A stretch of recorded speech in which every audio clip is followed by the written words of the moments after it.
வணக்கம். Welcome to Life Horoscope. வக்ரசனி பெயர்ச்சி பலன்கள். இது பெயர்ச்சி கிடையாது, வக்ரசனி. வக்ரசனின்னா ஏற்கனவே சனி பெயர்ச்சி நடந்திருக்கு. அது வருஷம் வருஷம் வக்ரம் அடையும். 4.5 மாதம் எப்பவுமே சனி வக்ரம் அடைஞ்சால் 4.5 மாதம். இந்த முறை ஜூன் மாதம் 29லிருந்து நவம்பர் மாதம் 15ஆம் தேதி வரைக்கும். So July, August, September, October, November 15 கிட்டத்தட்ட 4.5 மாதம். June 29 starting. வீடியோ தயவு செஞ்சு என்னுடைய தாழ்மையான வேண்டுகோள் ஃபுல்லாக பாருங்கள். எல்லா வீடியோலையுமே ஒரு ஓப்பனிங்கில் ஒரு இன்ட்ரடக்ஷன் இப்போ நான் சொல்கிறேன். அது எந்த வீடியோ பேச போகிறேன், அது எவ்வளோ நாள் என்னன்றது டியூரேஷனை பற்றி பேசுகிறோம். வீடியோட எண்டில், அதாவது உங்கள் ராசியை முடிஞ்ச உடனே அதை பற்றின விளக்கங்களை கொடுக்குறோம். இந்த சனி வக்கர பயிற்சி எப்படி உங்களுக்கு பொருந்தும், ராசிக்கு பொருந்துமா, லக்னத்துக்கு பொருந்துமா, எப்படி உங்கள் பேர்த் சார்ட்டை கனெக்ட் பண்ணி பார்க்குறது, எல்லா கிளாரிட்டியும் கொடுக்குறோம். ஃபுல் வீடியோ பார்த்தீங்கன்னா உங்களுக்கு புரியும். ஸோ தயவுசெய்து என்னோட தாழ்மையான வேண்டுகோள், சப்ஸ்கிரைப் பண்ணாதவங்க பண்ணிக்கோங்க. உங்கள் நண்பரோட உறவுகளோடு ஷேர் பண்ணுங்கள். அஸ்ட்ராலஜி தொடர்ந்து நான் பண்ணுறதுக்கு ஒரே நோக்கம், இது வந்து ஃபோர்காஸ்ட் பண்ணுறோம். அடுத்தடுத்து நடக்க போகுது, நிகழ்வு நடக்க போகுது. அது எப்படி நம்ம லைஃப்பில் இம்பேக்ட் பண்ணோம், என்னென்ன சேஞ்சஸை கொடுக்கும். நான் சொல்கிற மெசேஜ் லைஃப் கிடையாது. நான் சொல்கிற மெசேஜ் உங்கள் லைஃப்பில் சின்னதாக ஏதாவது ஒரு நல்லது அல்லது ஒரு கெட்டது நல்லது இதெல்லாம் கலந்தது தான் வாழ்க்கை. அதில் ஏதாவது ஒரு மாற்றங்களை செய்ய முடியும், இல்லை கொஞ்சம் சேஃபாக இருக்க முடியும், இல்லை அந்த டைமை அவாய்ட் பண்ண முடியும், இல்லை அந்த டைமை ஆக்டிவேட் பண்ண முடியும். அதோட நம்பிக்கையில் தான் அதை கொடுக்குறேன். ஸோ தொடர்ந்து கொடுக்கறதுடைய நோக்கம் இதுதான். ஸோ தொடர்ந்து லைஃப் ஹாரோஸ்கோப்பை ஆதரித்ததுக்கு என்னுடைய மனமார்ந்த நன்றி. இப்போ நம்ம டீட்டெயிலாக பார்ப்போம். மேஷராசி. இப்போ சனி வந்து வக்ரம் அடைகிறது எந்த இடத்துல அப்படிங்கிறத நம்ம வந்து ஒரு கன்ஃபர்மேஷன் பண்ணிக்கணும்.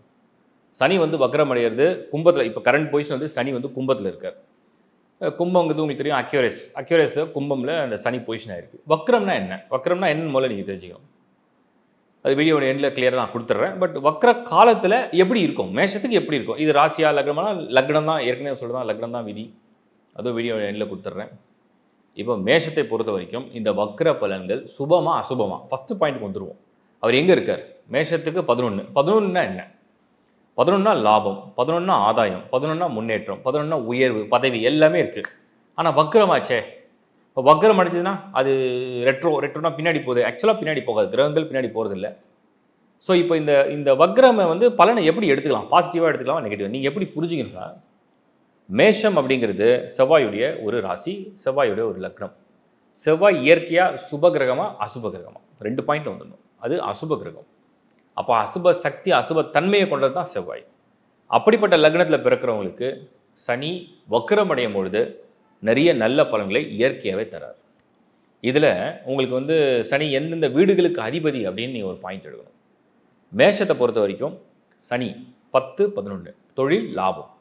நீங்கள் செய்கிற தொழில், நீங்கள் யார் என்ற அடையாளம், உங்களுக்கு கிடைக்கக்கூடிய ப்ரொமோஷன், உங்களுக்கு கிடைக்கக்கூடிய ஒரு பதவி, சுகம். இந்த 10, 11 இதுக்கு அசுபர்கள் உங்களுக்கு கனெக்ட் பண்ணுறாங்க. அசுபர்லாம் சனி தான் 2 வீட்டுக்கும் அதிபதி. மகரம் வந்து உங்களுக்கு 10வது வீடு, கும்பம் 11வது வீடு, ரெண்டுமே அசுபர் தான், சனி தான். அப்போ இந்த சனி வக்ரம் அடையும் போது அவருடைய பலன்கள் ஆதாயமாக தருவார்னா தருவார். எப்படி தருவார், வேகமாக தருவார். ஏற்கனவே செஞ்ச முயற்சிக்கு பலன் தருவார். திடீர் அதிர்ஷ்டத்தை கொண்டு வருவார். திடீர்னு வேகமாக ஒரு முயற்சியில் வந்து வெற்றியை கொடுப்பார். ஒரு மாதிரி ஒரு அசுர வேகம்னு சொல்லுவாங்க, அசுர வேக வளர்ச்சி, அசுர வளர்ச்சி, அந்த மாதிரி பலன்லாம் சனி தான் தருவார். அப்போ சனி மேஷத்துக்கு ஆதாயமான இடமான 11ஆம் இடத்துல வக்ரம் அடைகிறது நன்மை.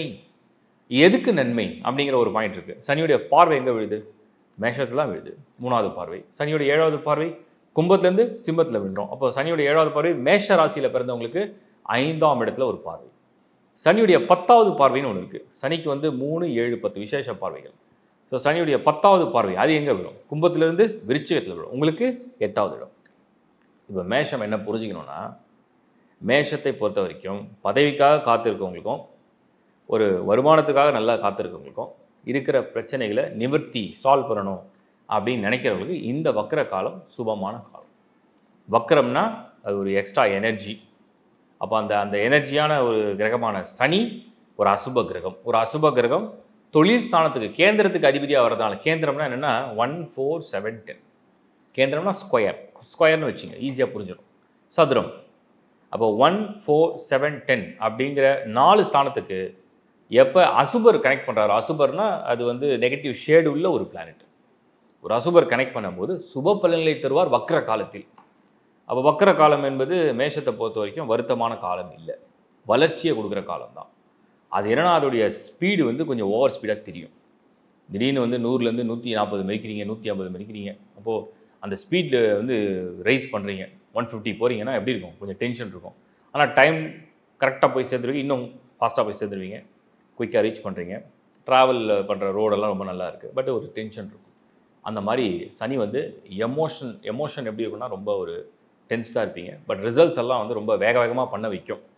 அதாவது ஏதோ ஒரு ஃபோர்ஸ் வந்து உங்களை புஷ் பண்ணால் எப்படி இருக்கும், நீங்கள் சும்மா அப்படியே ஒரு லெத்தாஜிக்காக ஒரு கூலாக இது நடக்கும் அது கிடைக்கும், இது இப்படி நடக்கும் அது அப்படி நடக்கணும் ரிலாக்ஸாக போகிறதுக்கும் ஒரு வேகத்தோட பண்ணி தான் ஆகணும் முடிச்சு தான் ஆகணும், yes we have to do it, அந்த மாதிரி ஒரு ஃபோர்ஸோடு ஒன்று போகிறீங்க தெரியுமா, அதுதான் அந்த வக்கர காலம்.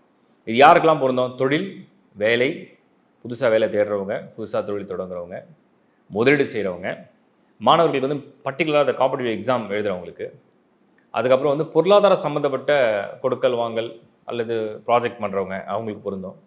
சனி பர்டிகுலர் மெயினாக தொழில் தான், தொழில் அண்டு உங்களுடைய லைஃப் என்னன்றதை நீங்கள் டிசைட் பண்ணுறீங்க. ஸோ ஸ்டூடெண்ட்ஸ் அண்ட் இதுக்கெலாம் நிறைய பொருந்தோம். கல்யாணத்துக்கு ஒரு ஏதாவது பொருந்துவாரான்னு கேட்டால் அவருக்கு இதுக்கு சம்மந்தம் கிடையாது, அவர் கல்யாண கிரகமே கிடையாது. ஸோ நீங்கள் வந்து இந்த மேரேஜ் பார்ட்டு மற்ற ஏரியாலாம் இது வந்து ஹெல்த்து வக்ரம் அடையும் போது சில பேருக்கு ஓவர் ஸ்ட்ரெஸ்னால இல்லை ஓவர் டென்ஷனாக ரியாக்ட் பண்ண தெரியாமல் பண்ணுறதுனால கொஞ்சம் ஹெல்த்தை வந்து பாதிக்காமல் இருந்தால் நல்லது. மற்றபடி மேஷத்தை பொறுத்த வரைக்கும் வக்ர சனி எனக்கு தெரிஞ்சு இது வெற்றிகளை குவிக்கக்கூடிய சனி. வாழ்த்துக்கள். இந்த வீடியோடைய கண்டினியூஷன் இப்போ ஃபுல்லாக பார்த்துருங்க, நான் கிளாரிட்டி கொடுத்துட்றேன். முதல்ல வக்ரம்னா என்ன, எல்லாம் வக்ரம்னா என்னென்னா பின்னாடி நகருது, ஒரு கிரகம் வந்து பின்னாடி நகருதுன்னு சொல்கிறாங்க. பின்னாடிலாம் நகராது. ஒரு சர்டன் டிகிரியில் வந்து பிளானட்டுடைய மூவ்மெண்ட்ஸ்லாம் அப்படி பார்க்கும்போது இது வந்து இப்போ விஞ்ஞானபூர்வமாகவும் அதை கண்டுபிடிக்கிறாங்க. ஸோ சர்டன் டிகிரியில் வந்து இந்த கிரகங்கள் நகர நகர நகர ஒரு ஆங்கிளில் பார்க்கும்போது அது பின்னாடி நகர மாதிரி தெரியும், ஆனால் அது பின்னாடி நகரது இல்லை. அப்படி அது ஸ்லோ பண்ணிடும், அதோடைய மூவ்மெண்ட் வந்து அந்த ஸ்பீட் இருக்கு இல்லையா, அதை ஸ்லோ பண்ணும்போது அது பின்னாடி நகர மாதிரி தெரியும், அவ்வளோதான் வித்தியாசம். அதனால் அந்த வக்ரம்னா அந்த அதாவது ஏதோ ஒரு விஷயம் வந்து ஒரு ஃப்ளோவில் வருது, அந்த ஃப்ளோ திடீர்னு கட் ஆச்சுன்னா, திடீர்னு அந்த எனர்ஜி பாஸ் பண்ணுறது குறைஞ்சதுன்னா அதில் ஒரு ரியாக்ஷன் நடக்கல, அதுதான் வக்ரம். ஸோ வக்ரத்தை தெளிவாக புரிஞ்சுங்க. ஒன்று. ரெண்டாவது, சனி வந்து ஒரு அசுபக்கோள், இயற்கையாக வந்து ஒரு அசுபர். யாருக்கெல்லாம் ஒரு நன்மை செய்வார் அப்படின்னு கேட்டிங்கன்னா, கேந்திரம்னா 1 4 7 10 1 4 7 10 உங்கள் ராசி உங்கள் லக்னத்துக்கு 1 4 7 10க்கு அசுப வீடாக சனி வரணும். அசுப வீடாக வந்துருச்சுன்னா அவங்களுக்கு நன்மையை செய்வார். இது ரெண்டாவது விஷயம். மூணாவது, சனி தசை நடக்குதா முதல்ல உறுதிப்படுத்துங்க. சனி தசை நடக்கிறவங்களுக்கு தான் இந்த வக்ர காலம் என்பது முழுமையாக அவங்களை இன்ஃப்ளூயன்ஸ் பண்ணும். சனி தசை நடக்காதவங்களுக்கு வெறும் 15லேருந்து 20% தான், அதுவே ஹை. சனி வந்து ஒரு என்ன சொல்ல மோஸ்ட் டாமினேட்டிங் பிளானட்னால வந்து நான் மேக்ஸிமம் பர்சன்டேஜ் கொடுக்குறேன். பட் சனி தசை நடக்கவில்லை என்றால் அவங்களுக்கு இந்த வக்ர பலன் என்பது வெறும் 10லேருந்து 20, ஒருத்தர் பொறுத்த டிஃப்ரென்ஸ் இருக்குது, பட் 15 வரைக்கும் நம்ம ஆவரேஜ் வச்சுக்கலாம். அடுத்தது சனி புக்தியாவது இருக்கா, புக்தியிலாவது சனி இருக்கான்னு பாருங்கள். புத்தியில் உங்கள் சிந்தனைகள் அப்படி இருக்கும். இதில் இன்னொரு கேள்வி கேட்பீங்க, ராசிக்கார லக்னத்துக்கா? கரெக்டு. சனி வந்து விதி கிரகம். ஒரு மனிதனுடைய விதியை வந்து நிர்ணயிக்கிறதே சனி தான். நீங்கள் வேணால் எல்லார் ஹாரோஸ்கோப்லையும் எடுத்து பாருங்கள், சனி மட்டும் கெட்டு போகலன்னா விதியை கெடுக்க மாட்டார். மற்ற என்ன கஷ்டம் வந்தாலும் சரி விதி வந்து காப்பாற்றும். சனி வந்து கெட்டு போயிடுச்சு சாட்டில், அது வந்து எப்படி கெட்டு போகும் அப்படின்னா, டோட்டலாக எந்த கிரகத்துடைய சப்போர்ட்லையும் இல்லாமல், எந்த கிரகத்துடைய கூட்டணியும் இல்லாமல், எந்தோடைய பார்வையும் இல்லாமல், பர்டிகுலராக குருவுடைய பார்வை இல்லாமல், அதுவும் பர்டிகுலராக அது வந்து சனி சம்டைம்ஸ் ராகு இல்லை கேது இல்லை செவ்வாய் இந்த மாதிரி கன்ஜெக்ஷன் ஆகும். அந்த மாதிரி கன்ஜெக்ஷன் பண்ணிவிட்டு அது அசுப ஸ்தானத்துலேயும் போய் நிற்கும், அசுப வீட்டில் போய் நிற்கும். அப்படி இருந்து அந்த சனி வந்து மறைவு ஸ்தானம் சொல்லக்கூடிய துர்ஸ்தானம்னு சொல்லக்கூடிய 8 12 6ல் வந்து சனி இருக்குது advantage, but 8 12 advantage disadvantage. So இந்த மாதிரிலாம் இருந்ததுன்னா அது வந்து அந்த துர்பலனை கொடுக்கும், விதியை கெடுக்கும். அப்படி இல்லை சனி வந்து ரூட்டு கிளியராக இருக்கார், சார்ட்லேயே நல்ல பொசிஷனில், நல்ல கிரக சேர்க்கையில், நல்ல கிரக பார்வையில், சுபர் வீட்டில், சுபர் நட்சத்திரமில், யோக காரகனாக வந்துட்டார்னா சனி நன்மையை செய்வார். ஒரு மனிதனுடைய விதியை நல்லபடியாக கொண்டு போவார். விதி கெடுப்பாரா கொடுப்பாரா தான் நீங்கள் வெரிஃபை பண்ணணும். அது உங்கள் சுயஜாத்தை நீங்கள் பார்த்து வெரிஃபை பண்ணுறது. அதுக்கு லேர்ன் ஆஸ்ட்ரேலியா நான் கிளாஸ் எடுத்துட்டேன். ஸோ எப்படி இந்த இதை நீங்கள் பண்ண போகிறீங்கன்னா, லக்கணத்துக்கு தான் இது பலன் முழுமையாக பலிக்கும், ராசியை விட இது லக்கணத்துக்கு தான். நம்ம ராசின்னு சொல்கிறோம். ஸோ ஏன் லக்கணத்துனா விதியை கொடுக்கக்கூடிய ஒரு சனி. ஸோ உங்கள் லக்கணம் என்ன நீங்கள் முதல்ல தெரிஞ்சுக்கணும். உங்கள் பேர்த்தில் உங்கள் லக்கணம் என்ன, அந்த லக்கணத்துக்கு சனி யோகராக வராரா, பாவகிரகமாக வருதா, மத்தியஸ்தராக வராரா, எப்படி வரார் அப்படிங்கிறத நீங்கள் வந்து கிளியராக வந்து ஒரு அண்டர்ஸ்டாண்டிங்கு வந்துடும். இதில் இன்னொரு விஷயம் நான் சொல்கிறேன்.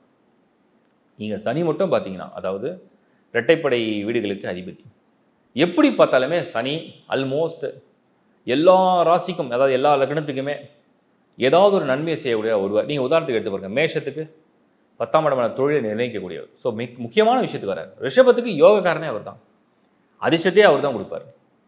அதே மாதிரி மிதுனத்துக்கு அவர் பாக்கியாதிபதி, 9th ஹவுஸ் லார்டு, அதே 8 கோடி தான் வரார், பட் ஆனால் பாக்கியாதிபதி. கடகத்துக்கு ஒட்டே சொல்வீங்க, கடகத்துக்கு வந்து சனி வந்து பகையாளி, கரெக்டு தான். ஆனால் அதே கடகத்துக்கு சனி தான் கலசரக்காரகனாக வரார். வாழ்க்கை துணையை தேர்வு செஞ்சு இந்த வாழ்க்கை துணை எப்படி அமையன்றதை சனி நிர்ணயிக்க போகிறதுன்னு அர்த்தம். அப்புறம் சிம்மத்துக்கு, சிம்மம் சூரியனுக்கு சனி மகன் பகை கரெக்டு தான். ஆனால் அதே சூரியனுக்கும் அவர் தான் கலசரக்காரகன்.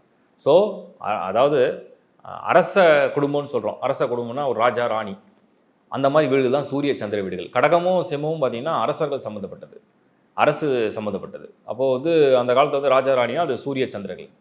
அதுக்கு நேர் எதிராக இருக்கக்கூடிய தான் சனி. ஆனாலும் அந்த சனி அவர்களுக்கு வாழ்க்கை துணை சம்மந்தப்படுது. அப்போ அந்த இடத்துல ரொம்ப முக்கியமாக ரோல் ப்ளே பண்ணும். அது ரொம்ப கவனமாக வாழ்க்கை துணை தான் எவங்கவங்க எதுக்கு கேர்ஃபுல்லாக இருக்கணுன்றதுக்காக சொல்கிறேன். கன்னியை பொறுத்த வரைக்கும் சனி யோகக்காரர்கள், துலாமுக்கு முழுமையான யோகக்காரர்கள். அப்புறம் விருச்சிகம் எடுத்திங்கன்னா 4 கூடியவன், 4 கூடியவன் அசுபராக வர்றார். ஒரு மனிதன் சுகமாக இருக்கணுமா சுகம் இல்லாமல் இருக்கணுமா சனி டிசைட் பண்ணுவார். அது விருச்சிகத்துக்கு. தனுசு எடுத்து பாருங்கள், குரு தானே, அதுக்கு சனி என்ன, சனி தான் உங்களுக்கு குடும்பம், உங்களுடைய தனம், அது மூலிமா தான் கிடைக்கிது. அப்போ சனி எவ்வளோ பேர் ரோல் ப்ளே பண்ணாரு. மகரம் கும்பத்துக்கு அவங்களே தான் அதிபதி, சனி தான் லக்னாதிபதியே. ஸோ அவங்க விதி அவங்களே டிசைட் பண்ணுற மாதிரி வச்சுக்கலேன். மீனம், சனி தான் லாபம் கொடுப்பார். லாபம் கொடுக்குறாரா விரயம் கொடுக்குறாரா என்னென்னு சனி எப்படி பார்த்தாலுமே எல்லா லக்னத்துக்குமே அந்த விதியில் ஏதோ ஒன்று விளையாடுவார். அது கரெக்டாக நீங்கள் புரிஞ்சுங்க. ஸோ முதல்ல நீங்கள் கன்ஃபார்ம் பண்ண வேண்டியது சனி தசை நடக்குதா, சனி புத்தி நடக்குதா, சனியோடைய இன்ஃப்ளூயன்ஸ் எவ்வளோ இருக்குது உங்கள் பர்த் சார்ட்டில். அதுக்கப்புறம் உங்களுக்கு சனி யோகக்காரனா உங்கள் ஜனன ஜாதகத்தில் சனி யோகமாக இருக்காரா, இதெல்லாம் வெரிஃபை பண்ணி இந்த வக்ர பலனை நீங்கள் புரிஞ்சுக்க பாருங்கள். ஸோ ஒவ்வொரு ராசிக்கும் தனித்தனியாக அதில் பாசிட்டிவ் நெகட்டிவ் என்ன ப்ளஸ் என்ன மைனஸ் எப்படி அதை அட்ஜஸ்ட் பண்ணலாம் அதெல்லாம் கொடுத்துருக்கேன். அதை இந்த வீடியோ ஃபுல்லாக பார்த்தீங்கன்னா உங்களுக்கு ஐடியா கிடைக்கும். உங்கள் பர்த் சார்ட் ஜென்ரேட் பண்ணி கிளியராக பார்க்கணும்னு நினைக்கிறவங்க lifehoroscope.in அப்படிங்கிற வெப்சைட்டில் உங்கள் சார்ட்டை நீங்கள் அப்ளை பண்ணி எடுத்துக்க முடியும். அதர் சர்வீசஸ் ஆல்சோ நான் ஆட் பண்ணியிருக்கேன். அதுக்கும் தனியாக வீடியோ பண்ணிவிட்டேன். அந்த சர்வீஸ்லாம் எப்படி இருக்கணும் வீடியோ பார்த்து கிளிக் பண்ணிவிட்டு அப்ளை பண்ணிங்க. தேங்க்ஸ் ஃபார் வாட்சிங் லைஃப் ஹாரோஸ்கோப். தொடர்ந்து உங்களுடைய ஆதரவுக்கு என்னுடைய மனமார்ந்த நன்றி. மீண்டும் இதை வந்து நிறைய சப்ஸ்கிரைப் பண்ணிக்கங்க. உங்கள் நண்பர்கள் உறவுகள்லாம் ஷேர் பண்ணுங்கள். மறுபடியும் உங்களை சந்திக்கிறேன். Bye from Shankar Narayan. வணக்கம்.